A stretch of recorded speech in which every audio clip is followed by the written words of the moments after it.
Good afternoon. This is Chicago Pinot, and I'm really happy to be presenting a wine that I bought yesterday. I've had a couple of tastes of it. I would love to tell you about it.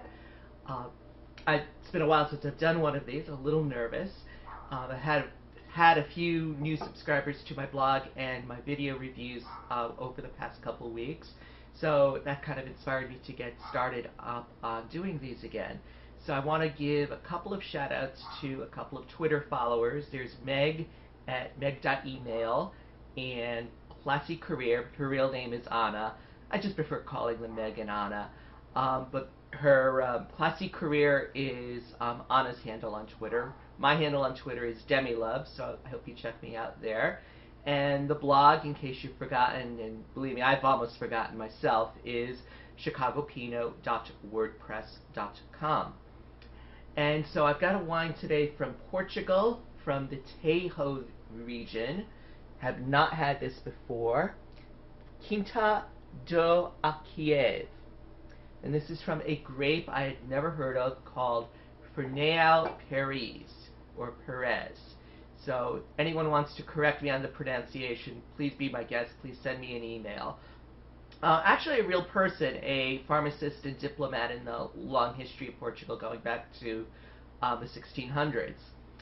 So this is the wine here. Before I have another sip of it and give you my analysis of it, I want to take some time on each of these videos to talk about what's happening in the Chicago wine scene for the coming week.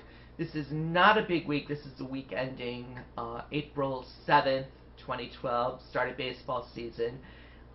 Good time to check out some wine events. Not much going on in the city though this week. There's the Friday night Food Life at Water Tower Place. I may check that out. So if you are interested in trying some wines on a Friday night, it's 20 wines for $15. Very good deal.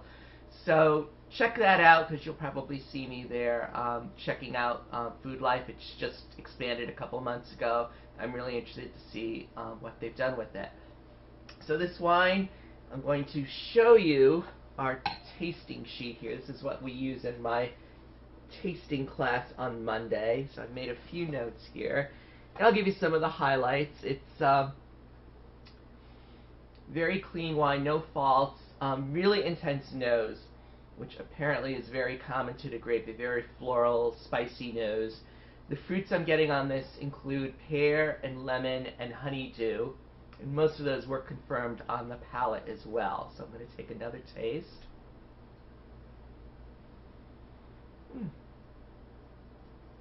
I'm thinking if you really like full-bodied Rieslings, you would definitely enjoy this wine as a nice change of pace.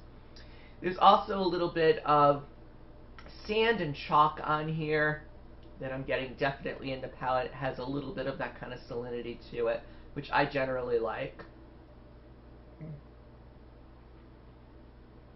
And for my notes on the structure, I said it was a dry, medium-bodied wine. And the alcohol is probably right in the middle of the range. These are kind of like 5-point ranges was what I'm talking about. 13.5s, that may be considered medium plus. I'll have to check with my study group on that. And it's really complex. It's been developing. I've had this open for about 2 hours, had a chicken salad sandwich with it, which would be a really good pairing. And it just kind of reminds me of outside today. It's a little bit chilly and it's a little bit damp. And that's kind of the feeling I get when I have this wine. It's very refreshing. Kind of a medium finish. It's not the longest finish in the world, but as I'm tasting it is what I'm trying to say. I'm definitely getting a lot of different fruits and textures, especially on the finish. So that's pretty much it for this wine. Thank you for watching. I hope you check out my blog. I'll have a lot of new stuff on it this coming week. So this is Chicago Pinot signing off. Remember, friends, don't let friends drink bad Pinot.